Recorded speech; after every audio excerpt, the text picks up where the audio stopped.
जी, budgeting का जो topic है इसमें सबसे पहले मैं आपको बता दूं इस टॉपिक का पर्पस क्या है। इस टॉपिक में वो आपको रॉ डेटा देगा, आपने रॉ डेटा को अरेंज करके जस्ट रिकॉर्ड करना है। ठीक है,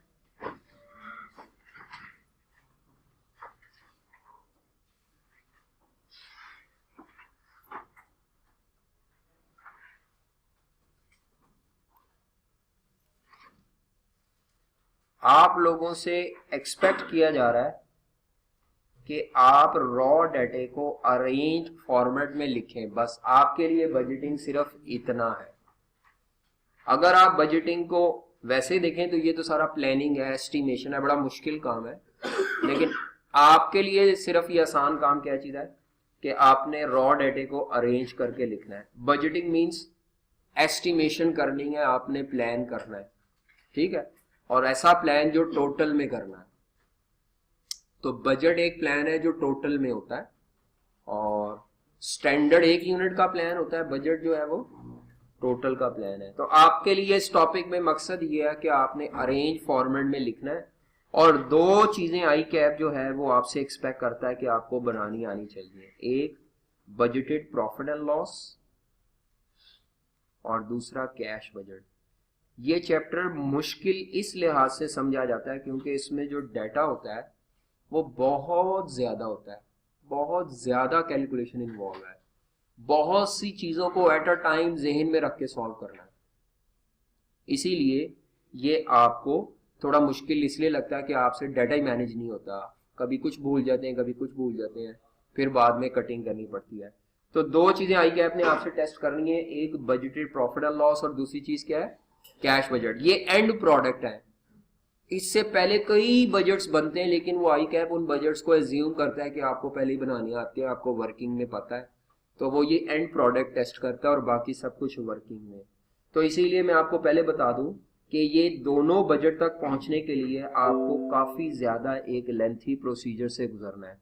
इसको कहते हैं बजट हायरार्की। तरतीब है, बजट्स बनाने की एक तरतीब है। लिखे जरा ये बजट हायरार्की। बजट इस तरतीब से बनाए जाते हैं। सबसे पहले बनता है सेल्स बजट। जी, सबसे पहले बनता है सेल्स बजट। सेल्स बजट का मकसद क्या है? हाँ जी, सेल्स बजट का मकसद है to estimate sales revenue, to estimate sales revenue for profit and loss. मैं आपको पहले बता चुका हूं कि आपको बजटेड प्रॉफिट एंड लॉस और कैश बजट बनाने में, लेकिन उसके लिए आपको सेल रेवेन्यू की जरूरत पड़ेगी। तो जब भी आप सेल रेवेन्यू कैलकुलेट कर रहे हैं ना रुपीज में, इसका मतलब है आप सेल्स बजट बना रहे हैं।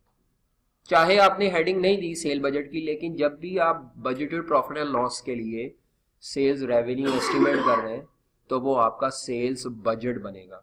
कौन सा बजट बनेगा? Sales budget. सेल्स बजट सबसे पहले बनता है। इसका मकसद क्या होता है ये आपको याद रखना है कि मैंने जब भी सेल्स रेवेन्यू निकालना है तो मुझे सेल बजट चाहिए। उसके बाद अगला बनता है प्रोडक्शन बजट।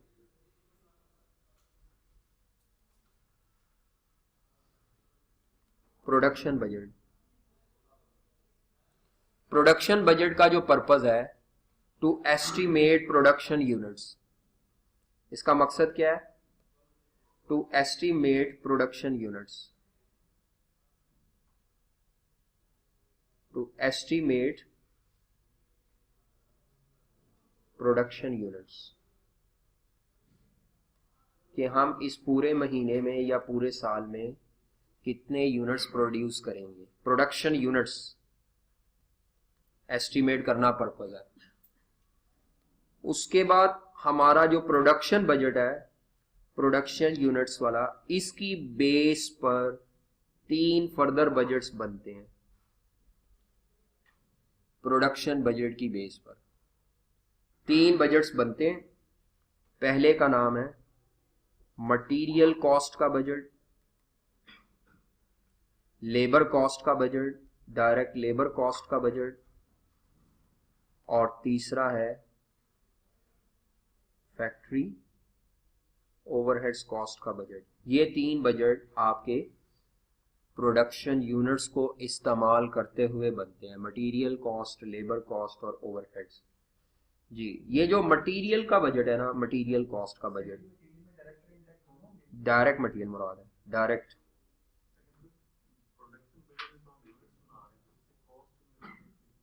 वो मैं बताता हूं कैसे बनेगा।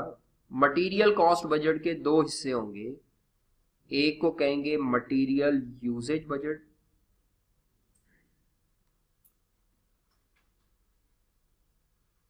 और एक को कहेंगे material purchase budget.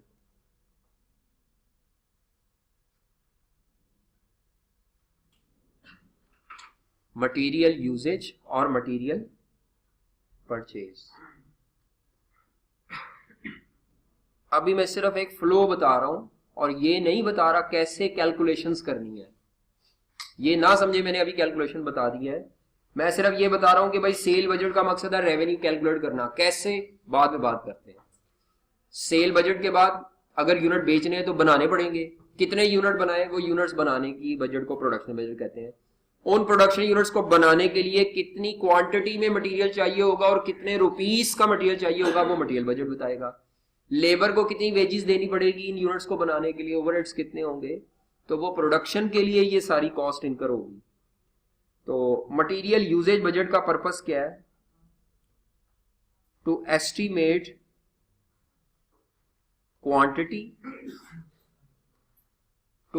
Quantity and cost of material required for production. आप जो प्रोडक्शन करना चाह रहे हैं उस प्रोडक्शन के लिए आपको कितने केजी, कितने लीटर्स या कितने रुपीस का मटेरियल रिक्वायर्ड होगा, यूज होगा। ठीक है, कितना मटेरियल आपकी प्रोडक्शन में कंज्यूम होगा, चाहे क्वांटिटी में निकालें चाहे रुपीस में निकाल लें। और ये क्यों निकालते हैं? क्योंकि इसने आपकी प्रॉफिट एंड लॉस में इस्तेमाल होना है। ये जो आप निकालेंगे ना, ये आपका प्रॉफिट एंड लॉस में यूज होना होगा, कॉस्ट ऑफ सेल के अंदर मटेरियल यूज्ड। ठीक है, ये आपको कहां इस्तेमाल होना होगा? प्रॉफिट एंड लॉस के लिए चाहिए होगा। अच्छा, उसके बाद मटेरियल परचेज बजट का मकसद क्या होगा? अगर मैं आपसे पूछूं तो आप कहेंगे जी सर, टू एस्टिमेट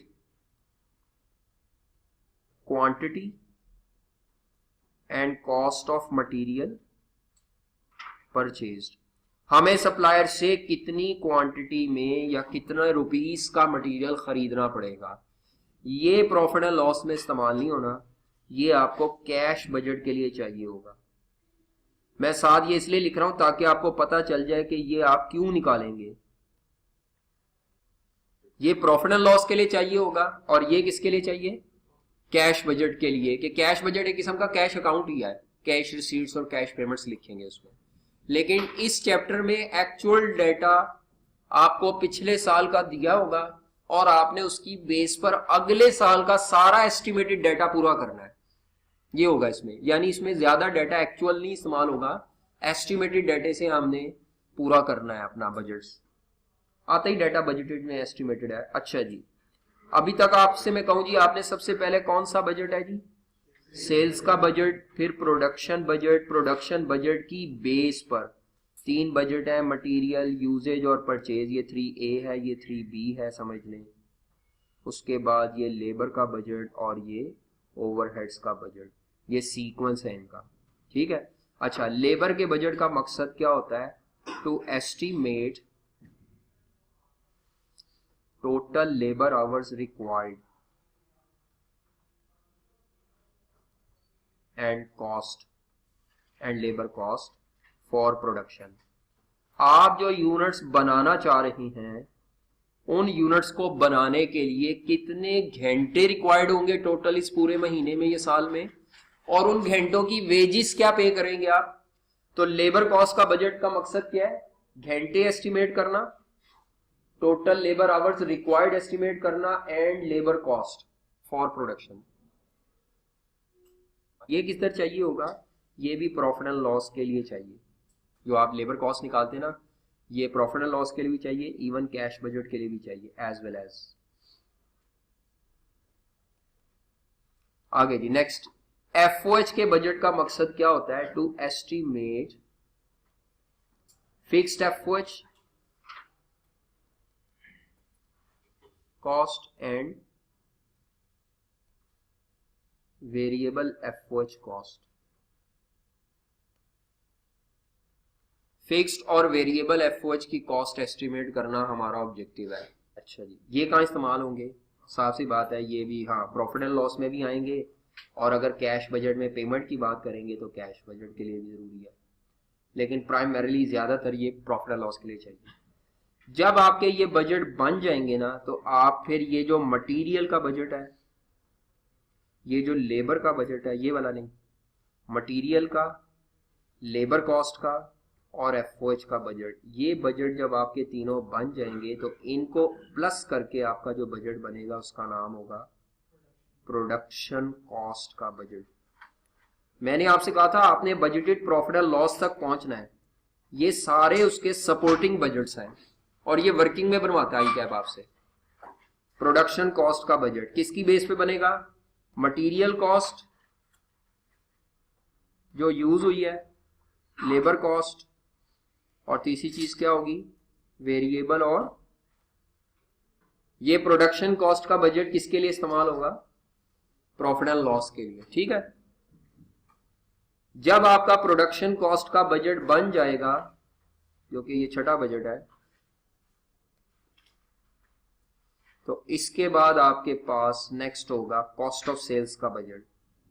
हायरार्की में कॉस्ट ऑफ सेल्स का बजट बनेगा, और ये भी आपको प्रॉफिट एंड लॉस के लिए रिक्वायर्ड होगा।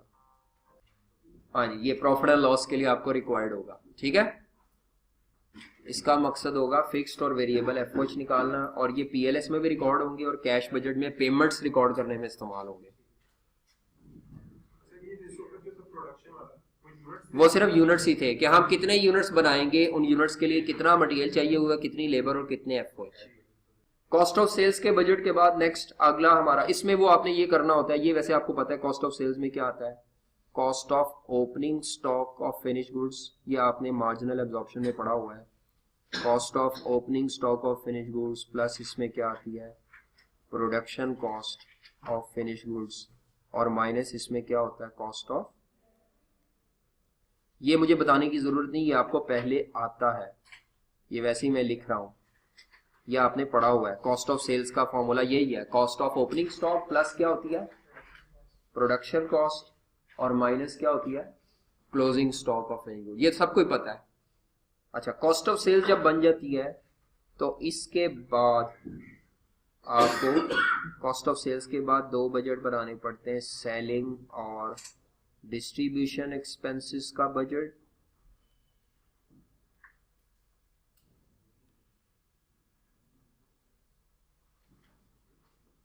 और इसी तरह एडमिनिस्ट्रेशन एक्सपेंसेस का बजट। अच्छा, इनका पर्पस वही है, इनका नाम ही इनका पर्पस है। कॉस्ट ऑफ सेल का budget cost of sale determine करेगा। सेलिंग डिस्ट्रीब्यूशन एक्सपेंस के, इनमें मैंने पर्पस क्यों नहीं लिख रहा, क्योंकि इनके नाम से पता चल रहा है कि आपको सेलिंग और डिस्ट्रीब्यूशन एक्सपेंस एस्टिमेट होंगे। इससे क्या एस्टिमेट होंगे? एडमिनिस्ट्रेशन एक्सपेंसेस एस्टिमेट होंगे। ठीक है ना, इनका पर्पस मैं जानबूझ के नहीं लिख रहा। जब आप ये selling, admin, cost of sale सब बना लेंगे तो ये अब आखिरी बजट आपका बनेगा जो इन सबको कंसोलिडेट कर रहा होगा, उसको कहते हैं master budget. Master budget, master budget में तीन चीजें बनाते हैं। एक होता है बजटेड प्रॉफिट एंड लॉस, एक है कैश बजट जस्ट लाइक ये कैश अकाउंट होता है, और तीसरी चीज है budgeted statement of financial position, balance sheet को कहते हैं। ICAP में आज तक सिर्फ प्रॉफिट एंड लॉस और कैश बजट ही आया है, ये नहीं आई कभी। आ सकती है, ये नहीं मैं कहूँगा नहीं आ सकती, लेकिन आज तक कभी आई नहीं, ना बुक में दी हुई है, ना कहीं क्वेश्चन बैंक में कोई क्वेश्चन है। हाँ, प्रॉफिट एंड लॉस और ये आप देख रहे हैं, ये जो मास्टर बजट है ये आखिरी आउटकम है। इससे पहले ये सारे आपको बजट्स बनाने पड़ सकते हैं, और ये ICAP में प्रॉब्लम ये है कि वो ये मांग लेता है और बाकी एज्यूम करता है कि बजट्स आप खुद ही तय करेंगे कौन कौन से बनाने हैं, क्या क्या चाहिए, क्यों बनाने हैं। तो ये आपको ये तीन चीजें हैं, इसको मास्टर बजट कहते हैं। बैलेंस शीट को कहते हैं budgeted statement of financial position. ये आज तक कभी नहीं आई, लेकिन ये दोनों आए हैं। ठीक है जी, चले आगे, मुश्किल तो नहीं है। तो सिंपली हमने, अब हम वन बाय वन डिस्कस करेंगे कि सेल बजट को एस्टिमेट करना हो तो फॉर्मूला क्या होगा, प्रोडक्शन बजट को एस्टिमेट करना हो तो फॉर्मूला क्या है। ये कल मैंने सुनने हैं फॉर्मूले। जिसको ये पर्पस याद होगा और फॉर्मूला याद होगा वो किसी भी फॉर्मेट से कैलकुलेशन कर लेगा। जिसको ये पर्पस नहीं याद और फॉर्मूला भी नहीं याद, वो इनमें से कई तो आपको पहले पता है। प्रोडक्शन बजट का मकसद प्रोडक्शन यूनिट्स निकालना है, ये मैंने सिखाया हुआ है कि अगर आपको प्रोडक्शन यूनिट्स ना दिए हो तो आप कैसे निकाल सकते हैं। तो आए जी जरा वन बाय वन लिखते जाते हैं। अगर आपने सेल बजट को एस्टिमेट करना है और सेल बजट करना है तो सेल बजट में आपने क्या चीज एस्टिमेट करनी होती है जी। सेल बजट में हमने क्या एस्टिमेट करना होता है, सेल रेवेन्यू। इसका मकसद क्या है, टू एस्टिमेट सेल्स रेवेन्यू। तो आई कैप की आदत है वो एक प्रोडक्ट नहीं देता, दो प्रोडक्ट दे देता है। तो आपने हर प्रोडक्ट की सेल प्राइस पर यूनिट को मल्टीप्लाई किससे करना है, सेल यूनिट से। इस तरह दो प्रोडक्ट हैं, तीन प्रोडक्ट हैं, चार प्रोडक्ट्स हैं, हर प्रोडक्ट की सेल प्राइस को उसके सेल यूनिट्स के साथ मल्टीप्लाई करना है। ये प्रोडक्ट ए और बी भी हो सकती है प्रोडक्ट्स। ये ऐसे भी हो सकता है कि ये कैश पे चीजें बेची जा रही हैं और ये किस पर बेची जा रही हैं, क्रेडिट पे बेची जा रही हैं। इनकी सेल प्राइस कुछ और होगी, इनकी सेल प्राइस कुछ और होगी। तो सिंपली आपको एक प्रोडक्ट का या एक उसका डाटा नहीं होगा, रेवेन्यू निकालने के लिए आपको प्राइस इंटू यूनिट्स, चाहे 6 प्रोडक्ट हो, आपने प्राइस इंटू यूनिट्स करना है और उन सबको आपस में क्या कर लेना है, प्लस कर लेना। हाँ जी, सबका अलग अलग 6 तरह की प्रोडक्ट और 6 तरह के डिफरेंट यूनिट्स हैं। अगर किसी की प्राइस सेम है तो इकट्ठा भी कर सकते हैं, लेकिन अगर प्राइस फर्क है, जो कि नॉर्मली फर्क होंगी, तो आपने ये ब्रैकेट बार बार लगा के फिर प्लस करना है उनको। अगर वो कह दे जी कैश पे चीजें बेची हैं कुछ और कुछ क्रेडिट पे बेची हैं, तो रेवेन्यू तो इनकम स्टेटमेंट में पूरा ही आना है, कैश पे बेचे या क्रेडिट पे बेचे। तो आपकी कैश पे चीजें सेल प्राइस मसलन वो कहता है 2500 रुपए है पर यूनिट, क्रेडिट वाली चीजों की सेल प्राइस इससे 20% ज्यादा है, तो आप 2500 रुपए पर यूनिट है इंटू यूनिट्स प्लस 2500 रुपए को 20% बढ़ा लेंगे। आई कैप की बुरी आदत ये है कि वो ये रेवेन्यू दे देता है पिछले साल का और आपको यूनिट्स बता देता है।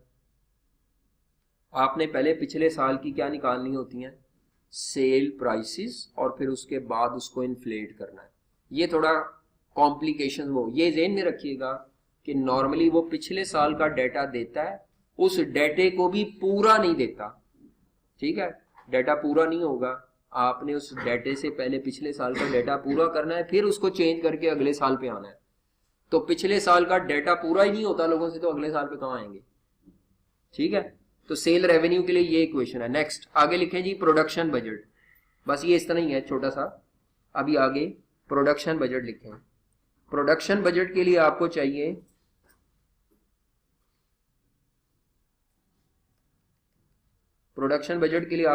Production units. क्या चाहिए, प्रोडक्शन यूनिट्स।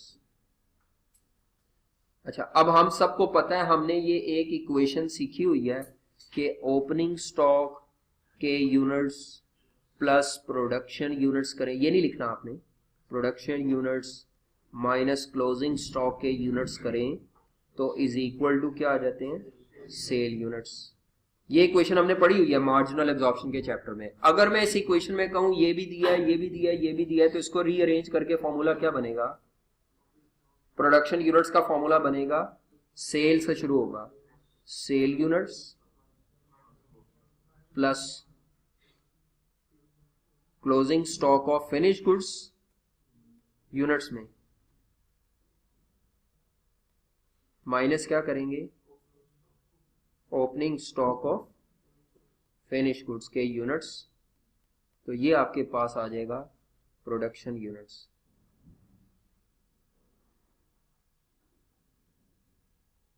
जी, ये आपके पास आ जाएगा प्रोडक्शन यूनिट्स।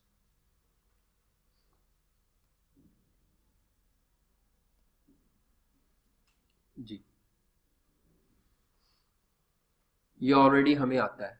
प्रोडक्शन बजट का मकसद था to estimate production units. Sale budget भी हो गया, प्रोडक्शन बजट भी हो गया। नेक्स्ट अगला मटेरियल बजट जो है, उसमें पहला मटेरियल यूजेज बजट।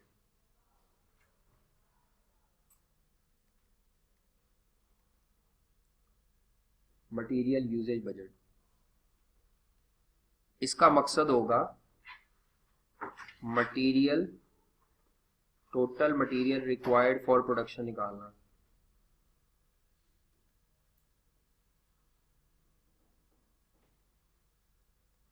और ये भी आपको आता है। अगर मैं कहूं एक यूनिट पर 15 रुपए का मटेरियल लगता है और आपके प्रोडक्शन यूनिट्स हैं 5000, तो आप सिंपली 15 रुपए का एक यूनिट का मटेरियल मल्टीप्लाइड बाय 5000 यूनिट्स करेंगे।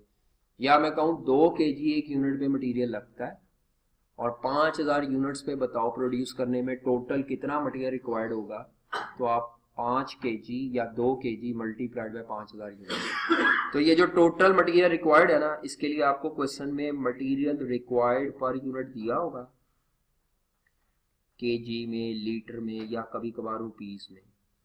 ये इन शक्लों में हो सकता है, केजी में, लीटर में या रुपीस में। तो आपने मटेरियल रिक्वायर्ड पर यूनिट लेकर उसको मल्टीप्लाई किससे करना है, प्रोडक्शन यूनिट से।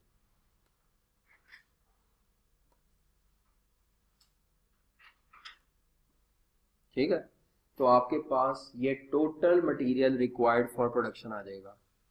अगर आपने केजी में लिया होगा ना मटेरियल, तो ये टोटल आंसर भी किस में निकल आएगा, केजी में।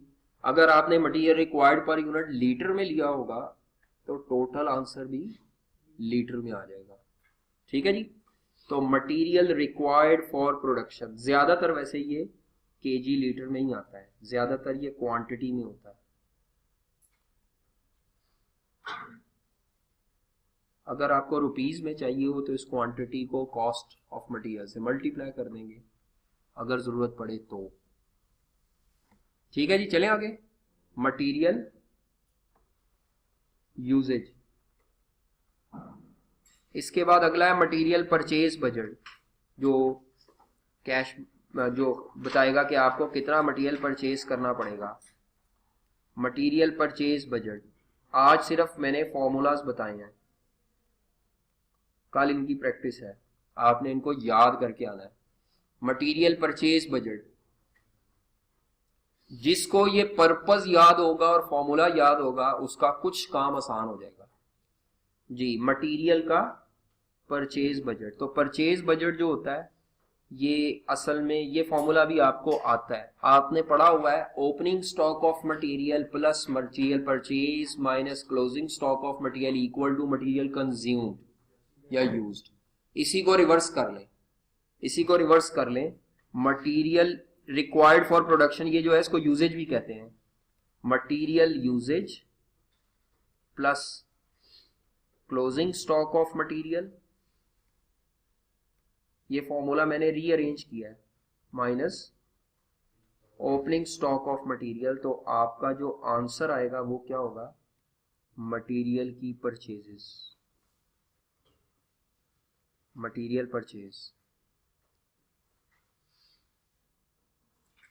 Material purchase is equal to material usage plus closing stock of material minus, और ये मटेरियल का वर्ड जरूर लिखना है क्योंकि क्वेश्चन में दो तरह का स्टॉक होता है, एक फिनिश गुड्स का और एक रॉ मटेरियल का, लोग मिक्स करते हैं इसको। तो आपने kindly closing opening stock of material वो लिखना है। ठीक है, वही बात है, अगर ये केजी में होगा ना तो आपने ये भी केजी में लेना है, ये भी केजी में लेना है, ये आंसर भी किस में आ जाएगा। और मैं आपसे कहूं अच्छा मुझे अब कॉस्ट तो बताओ मटेरियल की परचेज की, कॉस्ट ऑफ मटेरियल परचेज तो बताओ, तो आप कहेंगे सर केजी में निकाल चुके हुए हैं, इसको इनटू क्या कर दें, प्राइस पर केजी से सर मल्टीप्लाई कर दें तो रुपीस में आ जाएगा। अगर उसने ये लीटर्स में दिया हो, यूजेज भी लीटर में है, बल्कि ये दिया क्या होगा, ये ऊपर वाला ही होगा, ये वाला, ये इसी आंसर को ऊपर से ब्रॉड डाउन करना है। ये जो यूजेज का आंसर है ना ऊपर, ये यूजेज वाला, इसी आंसर को नीचे लेकर आना है। ठीक है, समझ आ रही है आपको? मटेरियल यूजेज निकाल लिया होगा आपने पहले। अगर ये रुपीज में होता है ऊपर वाला आंसर यूजेज का, ये भी रुपीज में होगा, ये भी रुपीज में होगा, ये भी रुपीज में है, तो मटेरियल परचेज भी डायरेक्ट किस में निकल आएगा? रुपीज में। पता चल रहा है कि नहीं पता चल रहा? मतलब यूनिट ऑफ मेजरमेंट पे परेशान नहीं होना कि सर केजी में है तो क्या करें।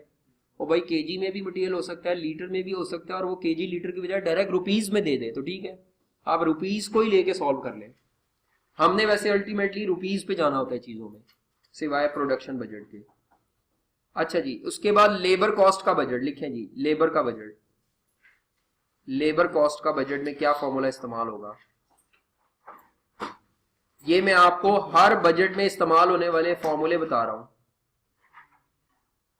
जी। लेबर कॉस्ट के बजट में आपने सबसे पहले निकालना होता है टोटल लेबर आवर्स रिक्वायर्ड क्या होंगे फॉर प्रोडक्शन। जैसे अभी मटेरियल यूजेज निकाला था, total labour hours required for production, ये भी आपको पहले निकालना होता है।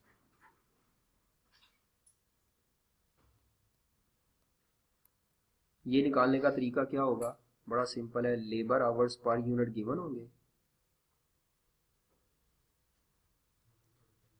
हाँ जी, इनटू क्या कर देंगे? Production units. ठीक है, ये पता है आपको पहले ही।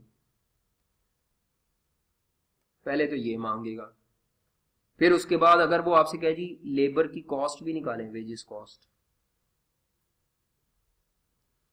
तो ये जो आपने अभी ऊपर टोटल लेबर आवर रिक्वायर्ड निकाले हैं ना, अभी ये ऊपर वाली लाइन में, इसको मल्टीप्लाई किससे कर देंगे? वेजेस रेट पर यूनिट से नहीं, पर आवर से। आवर्स है ना ये, वेजेस रेट पर आवर से जी। इसका मतलब ये दो फॉर्मूले हैं इसके अंदर, एक ये है और एक ये है। इसमें भी तकरीबन दो ही बन गए ऊपर वाले में। कॉस्ट एक है और परचेज की क्वांटिटी निकालना एक है।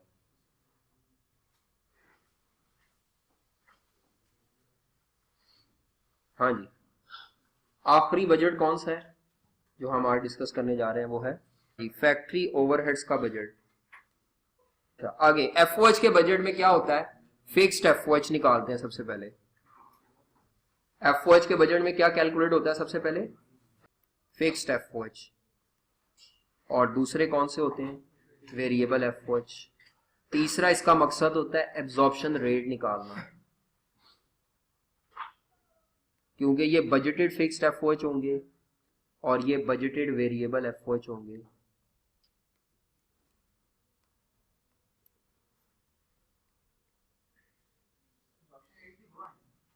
दो निकालो या एक निकालो, आपकी मर्जी है। हाँ, दो आ सकते हैं बिल्कुल। एफओएच का बजट बना रहे हैं तो इकट्ठा भी निकाल सकते हैं, बजटेड वेरिएबल ओवरहेड्स। अच्छा, फिक्स्ड एफओएच, अच्छा इसमें फिक्स्ड एफओएच में कोई मसला नहीं है, सिर्फ आपने ऐड ही करना है। तो कौन कौन से एक्सपेंसेस होते हैं फिक्स्ड एफओएच में? हमें पता है रेंट होता है, सैलरीज है फैक्ट्री की स्टाफ की, इंश्योरेंस प्रीमियम है, हाँ बिल्कुल, फैक्ट्री के प्लांट और बिल्डिंग की डेप्रिसिएशन है जो फैक्ट्री की, और स्ट्रेट लाइन में ही होती है इस पूरे चैप्टर में भी, और इवन कॉस्ट अकाउंटिंग में पूरे में ही तकरीबन। बस एक वो टाइम वैल्यू ऑफ मनी का चैप्टर जो है ना, उसमें आपने रिड्यूसिंग पढ़ी थी, बाकी सारे चैप्टर में स्ट्रेट लाइन ही है। वो भी टैक्स डेप्रिसिएशन है अकाउंटिंग में, इंश्योरेंस है, और कोई अदर फिक्स कॉस्ट इसी तरह का अदर फिक्स कॉस्ट उसने दी हो तो वो आप ऐड कर लेंगे। ठीक है, अच्छा वेरिएबल एफओएच जो है, बजटेड वेरिएबल एफओएच, वो बड़े सिंपल होंगे। उसने आपको variable overhead cost per unit दी होगी इनटू प्रोडक्शन यूनिट्स।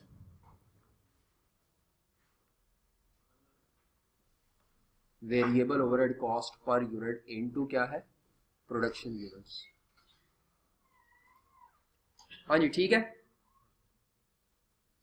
ये प्रोडक्शन पर बेस नहीं करते होते फिक्स्ड ओवरहेड, ये वाले फिक्स वेरिएबल ओवरहेड प्रोडक्शन पर बेस करते हैं, याद रखिएगा। हाँ, एक बात बड़ी इंपॉर्टेंट बताने वाली है, ये जो फिक्स कॉस्ट होती है ना कोई भी, ये सिर्फ अगर बढ़ेगी तो इन्फ्लेशन की वजह से बढ़ेगी। ये बात बड़ी इंपॉर्टेंट है। अगर ये इसमें कोई चेंज आएगा ना पिछले साल के मुकाबले में, ये खर्चे दिए होंगे पिछले साल के, तो इन्फ्लेशन से बढ़ेंगे। ये जो वेरिएबल ओवरहेड्स है ये देख रहे हैं आप, ये वॉल्यूम पे भी डिपेंडेंट है, और ये जो कॉस्ट है ये अपने ये किस पे डिपेंडेंट है,